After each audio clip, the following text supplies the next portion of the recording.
Welcome to this Zentangle Quickie. My name is Heather Hartwick Gladden. I'm a Certified Zentangle Teacher, and today we're going to take a look at the Tangle, and I love this name, Gottago, from CZT Lianne Woods. Now, this is a grid pattern, and I put a little border in there already. And I just realized something. I'll share that in a moment. All right. So we're going to do a 9 square. So I'm going to do my best to divide this into thirds. And then thirds again. All right.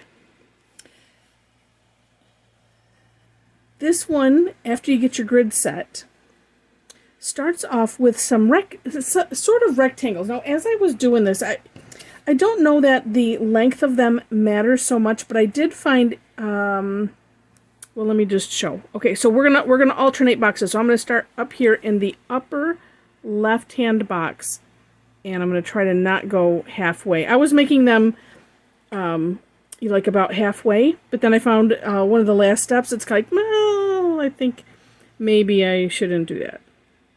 And you'll see why. All right, so we're going upper left, lower right in this box, okay? Skip a box, then go to the next one. Same thing. So it's almost like we're going to do, well, see, and there I didn't do it. But you know what? If they end up not even or whatever, it's okay. As you know, there are no such thing as mistakes in Zentangle. But kind of like a checkerboard pattern, thinking of that. So we're alternating, and so I'm skipping this, then doing this one. I'm trying not to make these too long because I wanted to try that. Okay. But definitely not just a little square, definitely a rectangle. And I tell you what, sometimes it takes so much concentration to just, okay, here. It's so funny. Okay. Then in my step out, and actually, so in the description box, I will have my step out. I will also have a link under for more inspiration to Lianne's blog, where she shows this, as well as some of the direct decoration opportunities and just some samples. So I always like to show that if I have something there to show. Okay, so in both of ours, she says, so we're going to turn your tile 90 degrees. So that way we're going to do the same thing on the alternate, what is now the empty boxes, okay? So upper left, lower right. And then it's just a matter of, so making sure you're working in an empty box, because I have been tempted to put something, oh, well, there's nothing, oh, nope, not working in that box, just the empty boxes. We're still alternating, okay? Oops, missed this one because I was talking. Okay. Got them all. All right, so, and it creates, a neat shape on the inside there. Then we are going to fill those in. And this is the opportunity, if you maybe didn't make them long enough, that you can't go shorter, but we can go longer, and we can kind of, if you need to neaten something up, then you can. I'm using the 12 because I wanted to do this quick, and so then I'm also working to not make additional work for myself by going number 1 too fast and extending, because I kind of got a little sloppy there. I'm going to fix it in a second when I go back to the 1. Usually if I do something like this, my graphic 1 is somewhere else, not in handy reach, so I just grabbed for this. And the graphic 1 is nice because it does come to somewhat of a tip, even though it's broader, so it's a little bit more conducive to doing these fill-ins. This is fine. It's just if I can't go any further than, well, if I go further than the line, it's not going to create this nice, sharp, crisp edge. And so if that's what I want, I can't use the 12 for it. So I try to either like stay away from the edges or, just know, well, I'm going to have to come back and do like this. Just touch it up just a smidge. But that, this is the course correction part. So, and again, if something is a little, not to your liking, then the opportunity when we're doing fill-ins, that's the opportunity to do that course correction. Okay, so once you have this, then the next step is we're going to just draw some straight lines. And this is the part where I found that I have to just focus a box at a time.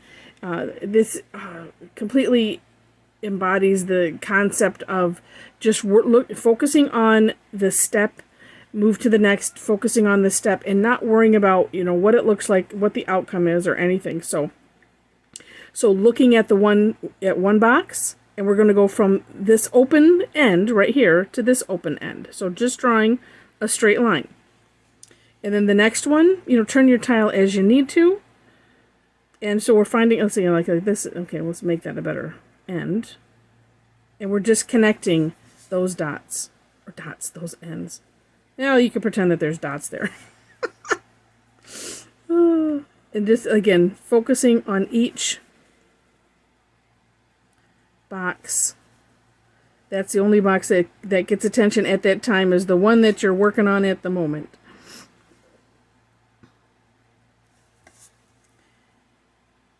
Because, okay, so it's not on the end on that one. Oh well, it's okay. I found myself being concerned with making sure that, is it going to look like what the pattern looks like? And then I course corrected my own brain and said, don't worry about it. Just find this. The step is going from end to end, and that's it. And this is pretty much it. Now, one thing that that I saw that I thought was cute, it reminded me of another Tangle, for decorating it was, and I think this is Linda Farmer's sample, which I think is cute. I'm going to just do it here. Actually, I'm going to use the 12, I think, for this. So she put, let me just look here.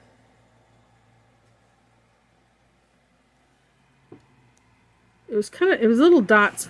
I'm going to, let's see. Yeah, because let's just see how it looks. Let's just not worry about it. Because hers, she has more corners. Like, so mine are more like, some of them are like L's here. And dot. Yeah, so it was like, it's terrible. Well, let's just do it. Here, here, here, here. So kind of on those long lines, just putting a little dot. That's just a way to decorate. When you look at the For My Inspiration link, there will be other ways to decorate. This reminded me of the Tangle star map, which I like because it just had these kind of random dots. And this looks really cute too. And there's another use for getting a 12. Or a 10, is being able to, instead of doing little filled in orbs, you can just press and have them be pretty consistent.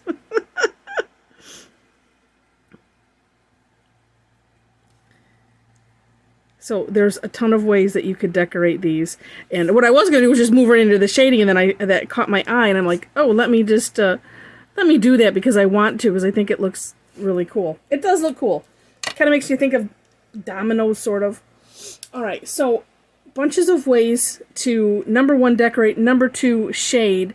Here's what let me see if I can get the picture in my head, because this is kind of one of those that has the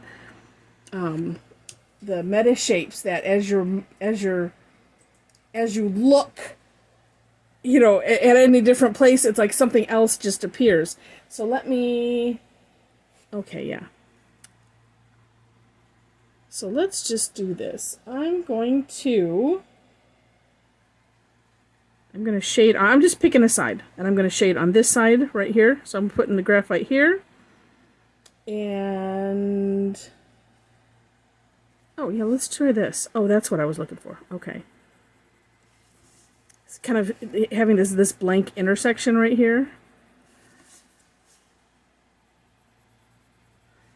And then, okay, there's another blank intersection. Although that's going to kind of be on both sides of it. We'll see what happens. Or maybe I do the shading on both sides. And, yeah, we'll just see. Let's try it right there. And before I go to the extremities of this, you know, these ones on the outside, let's just see what it looks like. All right, so I'm bringing the shading on the inside of this one. The inside of this one. And because I put those dots there, they're a little wet, so then the tortillon is kind of sticking. Just a little bit, just working to be really light. Ooh, that's neat. And you know what? Let's do, I am gonna do it on both sides of this one that meets. Let's just do that, because that way it doesn't look weird.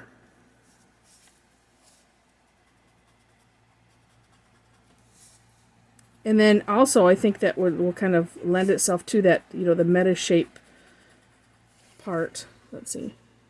Oh yeah, okay, so that's what I'm going to do. And like I said, and so I'm just doing this on the curve lines, and so now going forward I'm just going to put it in the middle of these curve lines, like so, because that way, well, you can work off of both. And although might have to add more, because it's like on these ones now to make them even, because you're going to get more graphite, right? If I'm just putting it on the one side versus like this one, we'll just see if I put it kind of on both. Yeah, and you know what? Because then we want it to get darker towards the center. This is the fun. This is the play part that I have grown to love. I didn't necessarily. I was a little shy of doing it at first, just because, and you know, as you practice and play, then you get more comfortable, right? And then,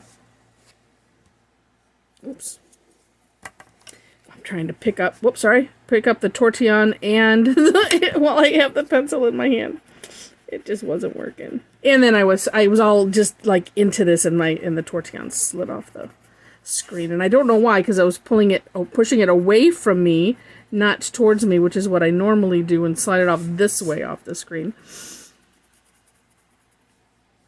Okay, let's just see. Neat. So that's one way you could shade. There, you know, you could shade just on the straight lines maybe, and see how that looks, and have fun with that. So that's one way. And I didn't mention decorating. And so here's one that I did with decorating ideas inside. And this one I just, you know, you could kind of pick random, or, you know, so I just picked some to do some straight lines. Then I turned and kind of did the same thing. And, you know, and it looks kind of neat. And this one I shaded on just the one side, on the side I did the lines on. And I actually just shaded on the curve line side. I was thinking about doing both, but I don't know. I haven't decided yet. I'm gonna sit on it for a little bit and then come back and decide. So this is a cool tangle. It's a neat grid-based tangle, neat fill-in tangle with lots of options. You know, and also I do believe you could probably do this, maybe not even having so much of a straight grid, have a little bit of a, you know, wonky wild grid, and have fun with it. So, so anyway, as I mentioned, in the description box you'll find my step out and the blog link for more inspiration, and also ways to connect with me. Just to let you know, I do some both paid and free classes, and that information is on my website, which is below. Also, we have a really great Facebook group, and that link is also there. So if you're on Facebook and want to join in on that fun, that we would love to have you. And let's see what else. Oh, if you like the video, we'd love to have a thumbs up. Also, subscriptions are very welcome. I am posting once a day, and then occasionally I have a couple other posts that I will do when I get the time to get some of the class replays posted.